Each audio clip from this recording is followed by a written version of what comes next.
अगर आपने अभी तक द ब्लैंक पेज ऑफिशियल को सब्सक्राइब नहीं किया तो सब्सक्राइब ज़रूर कर लीजिएगा और बेल आइकन को प्रेस करिएगा ताकि आपको हमारा हर नया जो एपिसोड है उसका नोटिफिकेशन मिलता रहे। अमेरिका और चाइना के दरमियान छिड़ने वाली इस कोल्ड वॉर पार्ट 2 के अंदर बांग्लादेश के लिए ज़रूरी है कि उसके रिलेशंस म्यांमार के साथ अच्छे हों। देखें, कोल्ड वॉर पार्ट 1 में अमेरिका और सोवियत यूनियन थे ना, वो दो किरदार थे, उन दोनों के बीच कोल्ड वॉर पार्ट 1 थी। लेकिन अब ये कोल्ड वॉर पार्ट 2 है चाइना और अमेरिका के दरमियान। इसमें म्यांमार और बांग्लादेश के दरमियान अच्छे रिलेशंस इन दोनों मुल्कों और रीजन की सिक्योरिटी के लिए बहुत ज़्यादा ज़रूरी है। इसकी वजह यह है कि अमेरिका का पूरा फोकस चाइना के ऊपर है, चाइना को कंटेन करने के लिए।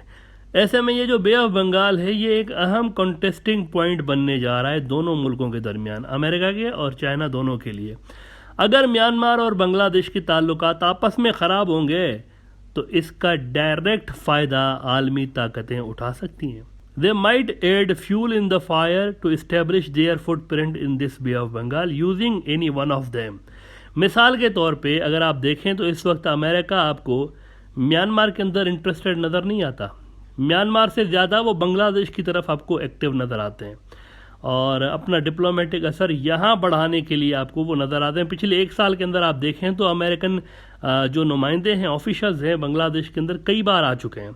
म्यांमार के अंदर शायद ही आपको नज़र आए हों पिछले 1 साल के अंदर। इसकी वजह यह है कि म्यांमार के अंदर चाइना की ग्रिप बहुत स्ट्रॉन्ग है, लिहाजा अमेरिका समझता है कि फिर भी बांग्लादेश जो है ना ये एक मात्र ऑप्शन बचता है और बे ऑफ बंगाल के अंदर अपना इन्फ्लुएंस बढ़ाने के लिए यही एक अच्छा ऑप्शन है। और वो समझते हैं कि इस रीजन के अंदर चाइना को टफ टाइम देने के लिए बांग्लादेश बड़ा ज़रूरी है। लेकिन अगर बांग्लादेश अमेरिका के करीब होता है तो मार्क माय वर्ड्स, इस शिफ्ट की जो सबसे पहली कैजुअलिटी होगी ना वो म्यांमार बांग्लादेश रिलेशंस होंगे, ये हॉस्टाइल हो जाएंगे। मतलब इस वक्त अगर आप देखें तो न्यूट्रलिटी है ना, कम से कम अगर दोस्ती नहीं भी है म्यांमार और बांग्लादेश की तो न्यूट्रलिटी है, तो ये न्यूट्रलिटी से हॉस्टिलिटी में कन्वर्ट हो जाएंगे। पहली कैजुअलिटी ही यही होगी अगर बांग्लादेश अमेरिका की कंडीशंस मान लेता है, जिसकी वजह से वो पिछले 1-1.5 साल से हाथ पांव मार रहे हैं बांग्लादेश के अंदर जाके। और this want be good for Myanmar and Bangladesh both. लिहाजा म्यांमार के साथ इस वक्त अच्छे रिलेशंस रखना अगर देखा जाए तो बांग्लादेश की नेशनल सिक्योरिटी के लिए बहुत ज़रूरी है इस वक्त कोल्ड वार के अंदर, ताकि कोई ऐसा लूप होल पैदा ना होने पाए जिसको अमेरिकन एक्सप्लॉइट कर सकते हैं। ये मैं एनालिसिस इसलिए दे रहा हूँ क्योंकि एक ऐसी सिचुएशन बनती हुई नज़र आ रही है कि अमेरिका इस रीजन के अंदर एंटी म्यांमार ग्रुपिंग्स बनाने के चक्कर में है। अल जज़ीरा ने खबर लगाई है कि अमेरिका ने म्यांमार पर सैंक्शंस लगा दिए हैं। वो कह रहे हैं कि UK, US, Canada sanctions target on Myanmar air force arms dealers.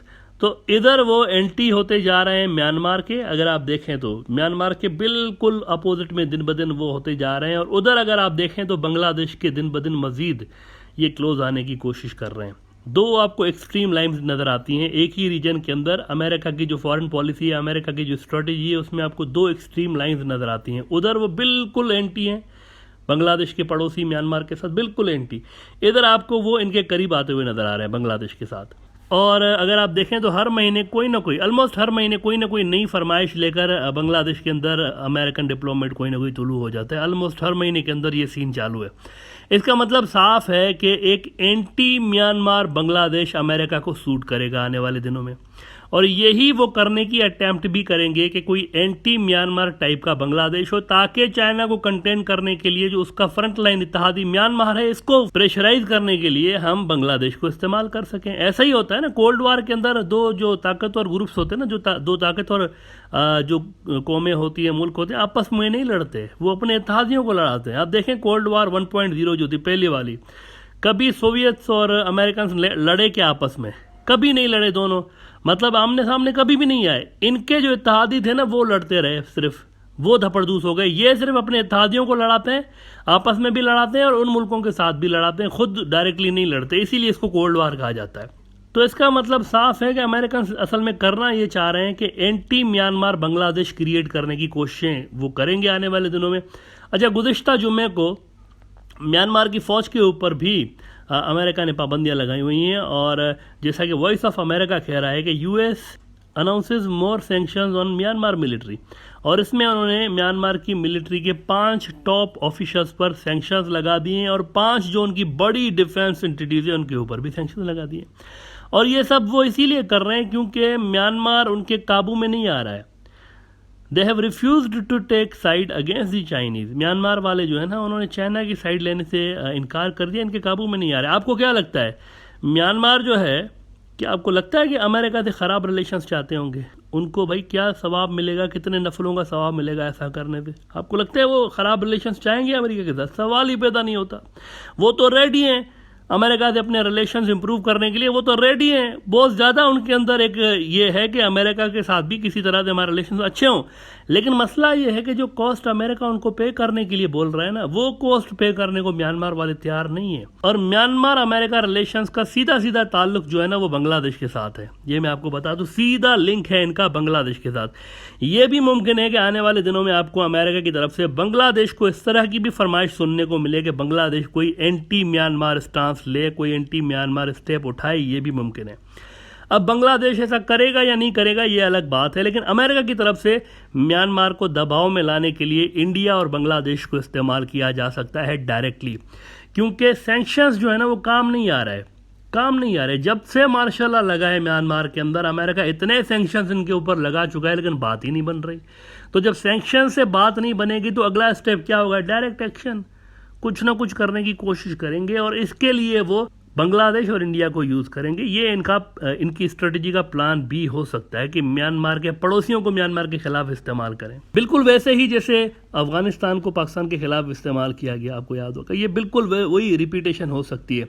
America असल में परेशान है, डेस्परेटली वो हर वो काम करने के चक्कर में है जो कि उनको ग्लोबली जो उनकी एक स्टेटस उनका डाउन हो रहा है ना, उसको बचाने में जो भी वो समझ रहे हैं कि ये चीज़ हमें फ़ायदा दे सकती है वो कर रहे हैं। ज़्यादा लंबा चौड़ा सोच भी नहीं रहे, हर चीज़ को वो करने के लिए तुले हुए। पहले वो इस तरह नहीं करते थे, मतलब कुछ ज़्यादा ही उन्होंने इस बार ये जो कोल्ड वार 2.0 है ना, इसमें कुछ ज़्यादा ही उन्होंने सैंक्शंस का इस्तेमाल शुरू कर दिया है, जिससे मामला सुलझने की बजाय मज़ीद उलझ रहे हैं। और आखिर में मिसाल के तौर पर ये बड़ी खबर आपको बता दूं कि IMF ने, अमेरिका की छप्पर छाँव के अंदर चलने वाला एक बहुत बड़ा आलमी इदारा है दुनिया का IMF, मतलब ख़ास तौर पर ये गरीब मुल्कों को कर्जा देते हैं। गरीब मुल्कों को कर्ज़ों के जाल में फंसाने के लिए कहा जाता है कि IMF एक बहुत बड़ा इदारा है। IMF ने एक तरह से रूस पे अमेरिकन पाबंदियों की मुखालफत कर दी है, ये कहकर के रूस पे अमेरिकी पाबंदियों से डॉलर कमज़ोर हो रहा है, IMF ने कहा है। और इनकी जो मैनेजिंग डायरेक्टर नहीं आई हुई है गीता गोपीनाथ साहिबा, इन्होंने अमेरिका को खबरदार किया है कि रूस के खिलाफ पाबंदियों से अमेरिका का जो फाइनेंशियल सिस्टम है दुनिया का, ये धपड़धूस हो रहा है, टुकड़े टुकड़े हो सकता है, और छोटे छोटे करेंसी ब्लॉक्स बन रहे हैं, जिससे डॉलर के मजीद कमज़ोर होने की पॉसिबिलिटीज़ बढ़ रही हैं। वैसे ये बिल्कुल बात उन्होंने सही की है। अभी भी अगर आप देखें तो कई मुल्क ऐसे हैं जो कि अपने लोकल करेंसीज में ट्रेड करने के लिए मुआहदात कर रहे हैं, एग्रीमेंट्स कर रहे हैं एक दूसरे के साथ, और मज़ीद मुल्क ऐसे भी हैं जो कि इस पे सोच रहे हैं कि आने वाले दिनों में हम दीगर जो ममालिक हैं उनके साथ लोकल करेंसीज में ट्रेड करें। तो इससे होगा ये कि आने वाले थोड़े से ही अरसे के अंदर अमेरिकन डॉलर की वो जो ग्लोबल करेंसी होने वाला स्टेटस था ना, ये गिर सकता है। तो अमेरिकन पाबंदियाँ असल में रूस के लिए फ़ायदेमंद होने की बजाय खुद अमेरिका के लिए नुकसानदेह होती जा रही हैं। बल्कि जिन जिन ममालिक पे अमेरिका पाबंदियाँ लगा रहा है, वो अब सारे जो मुल्क हैं उन सैंक्शंस के अल्टरनेट के तौर पर दूसरे रास्ते अख्तियार करना उन्होंने शुरू कर दिए। ये नया ट्रेंड दुनिया के अंदर हालिया अरसे में नज़र आया है। इवन म्यांमार जैसा मुल्क भी अमेरिकी पाबंदियों को अब ज़्यादा लिफ्ट नहीं करा रहा होता।